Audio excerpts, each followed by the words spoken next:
جو اللہ کے عہد کو پورا کرتے ہیں اور قول و قرار کو نہیں توڑتے، اور جن رشتوں کے جوڑے رکھنے کا اللہ نے حکم دیا ان کو جوڑے رکھتے اور اپنے پروردگار سے ڈرتے رہتے اور برے حساب سے خوف رکھتے ہیں، اور جو اپنے پروردگار کی خوشنودی حاصل کرنے کے لیے مصائب پر صبر کرتے ہیں اور نماز پڑھتے ہیں، اور جو مال ہم نے ان کو دیا ہے اس میں سے پوشیدہ اور ظاہر خرچ کرتے ہیں اور نیکی سے برائی کو دور کرتے ہیں، یہی لوگ ہیں جن کے لیے عاقبت کا گھر ہے، یعنی ہمیشہ رہنے کے باغات جن میں وہ داخل ہوں گے، اور ان کے باپ دادوں اور بیویوں اور اولاد میں سے جو نیکوکار ہوں گے وہ بھی بہشت میں جائیں گے، اور فرشتے بہشت کے ہر ایک دروازے سے ان کے پاس آئیں گے اور کہیں گے تم پر سلام ہو،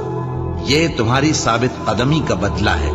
اور عاقبت کا گھر خوب گھر ہے، اور جو لوگ اللہ سے پختہ عہد کر کے اس کو